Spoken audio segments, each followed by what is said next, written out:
तो दोस्तों Jos Buttler ने तो साफ साफ कह दिया कि भैया हम बिल्कुल भी खुश नहीं हैं भारतीय क्रिकेट टीम से जो उन्होंने कंकशन सब्स्टिट्यूट लिया है। आपके शिवम दुबे को बाहर किया और उसकी जगह हर्षित राणा को आप अंदर लेके आ गए। तो दोस्तों हुआ ऐसा है कि आपके भारतीय पारी में जब आपके चौथा टी20 था पुणे टी20 में, उसमें आपके आखिरी ओवर में जेमी ओवर्टन के ओवर में आपकी बॉल जो है सीधा आपकी लगती है शिवम दुबे के सर पे, जहां पे हेलमेट जो बैज होता है उसके आगे की तरफ। तो वहां पर आपके कंकशन टेस्ट होता है और मेडिकल टेस्ट में ये पता लगता है कि ये आगे कंटिन्यू नहीं कर सकते हैं। तो क्रिकेट के रूल के हिसाब से, आपके आईसीसी रूल बुक के हिसाब से आपको लाइक फॉर लाइक रिप्लेसमेंट करना है, गिवन आपको मिल जाए आईसीसी के मैच रेफरी का अप्रूवल। और इस केस में आपके former Indian pacer Javagal Srinath आपके मैच रेफरी थे।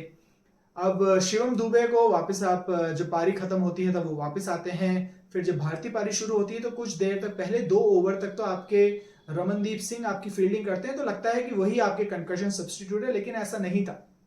ऐसा नहीं होता है। 2 ओवर के बाद में आपके हर्षित राणा को भेज दिया जाता है। आप जाएंगे और कंकशन सब्स्टिट्यूट बन के रिप्लेस करेंगे आप शिवम दुबे को। अब यहां पर किसे पता था कि शिवम दुबे जो है बाहर तो जाएंगे, लेकिन उनकी जगह जो आएंगे हर्षित राणा, वो कमाल कर देंगे।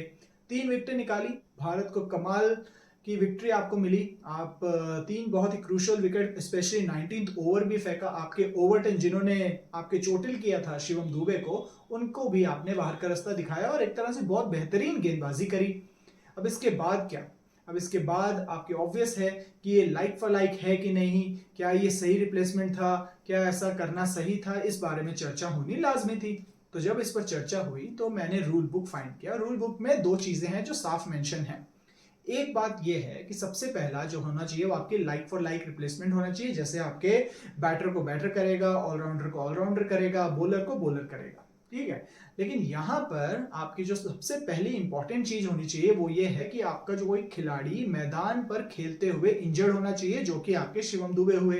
फिर दूसरा, मेडिकल टीम जो है रिक्वेस्ट डालेगी आईसीसी को कि भैया ये प्लेयर मेडिकली फिट नहीं है कंटिन्यू करने के लिए, तो इसके लिए हमें रिप्लेसमेंट चाहिए, जो टीम की तरफ से जाएगा वो भी हुआ। अब तीसरी और सबसे इंपॉर्टेंट बात यह है, आईसीसी मैच रेफरी इस सब चीजों को देखेंगे और उनका फाइनल अप्रूवल बहुत इंपॉर्टेंट है। अगर यहां पर आपके जो मैच रेफरी हैं वो अगर अप्रूवल नहीं देते तो आपके जो बॉलर हैं, इस केस में आपके हर्षित राणा, वो मैच नहीं खेल पाते। उनको बोलते नहीं आपके पास ये लाइक टू लाइक रिप्लेसमेंट नहीं है। अब दोस्तों यहाँ पे एक छोटा सा ट्विस्ट है। ट्विस्ट ये है कि जब आप किसी ऑलराउंडर को रिप्लेस करते हो, इस केस में आपके पास शिवम दुबे है, ठीक है। शिवम दुबे का आपका रोल है बैटिंग करना, बॉलिंग करना। बॉलिंग में वो क्या करते हैं? बॉलिंग में वो करते हैं आपके मीडियम पेस डालते हैं, या मिड पेस आप बोल सकते हैं, 125 130 के आसपास वो डालते हैं, ये बात सबको पता है। तो अब सेकेंड हाफ में उनका रोल क्या था? उनका रोल था आपका बॉलिंग करने का, एज अ 5th और 6th बॉलर, कि आपको जाके बॉलिंग करनी थी। अब क्योंकि अब आपके पास डगआउट में थे सिर्फ 3 खिलाड़ी, इस हिसाब से ऑलराउंडर के हिसाब से वाशिंगटन सुंदर, दूसरे आपके मोहम्मद शमी और तीसरे आपके थे हर्षित राणा।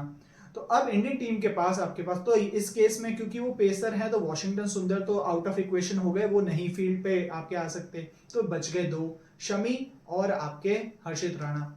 तो अब क्योंकि ये दोनों आपके फास्ट बॉलर्स हैं जो आपके पेस डालते हैं, तो आपकी वो एट्रीब्यूट जो टीम उस वक्त यूज करना चाह रही है, जो कि इस केस में इंडिया टीम शिवम दुबे की बॉलिंग में फास्ट बॉलिंग या मीडियम फास्ट बॉलिंग यूज करना चाहती थी, ऑप्शन आपके पास 2 ही थे।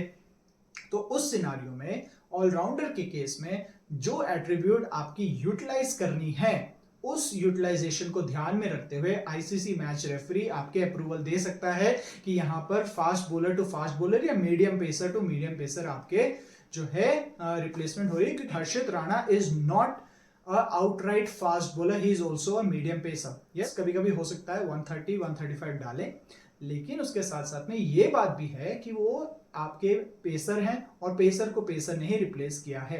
और सबसे बड़ी बात यह है कि आपके आईसीसी मैच रेफरी ने इसका अप्रूवल दिया है, जिसके बाद सारी ये जो कयास लगाए जा रहे हैं, चीटिंग हुई है, ये अनफेयर एडवांटेज है, वगैरह वगैरह वगैरह वगैरह, ये सब के सब धराशाही रह जाती हैं। तो दोस्तों जो भी ये सब आपकी ट्रोलिंग हो रही है कि इंडियन क्रिकेट ने मैच जीतने के लिए, सीरीज जीतने के लिए चीटिंग करी, और ये जॉस बटलर ने भी कहा कि it is not a like for like replacement, हो सकता है कि उन्हें रूल बुक को थोड़ा ज्यादा अच्छे तरीके से पढ़ने की जरूरत है, और कल को अगर यही चीज उनके साथ होती है और भारतीय टीम रिसीविंग एंड पे होगी तो शायद नहीं लगता कि भारतीय टीम इसका अपोज करने वाली है। दोस्तों इस वीडियो को अंत तक देखने के लिए बहुत बहुत धन्यवाद। और आपको क्या लगता है कि क्या भारत ने चीटिंग करी है या फिर ये बिल्कुल ही fair within the rules जो है, आपने इंडियन टीम ने इस रूल का सही यूटिलाइजेशन किया है? कमेंट सेक्शन में लिख के जरूर बताइएगा।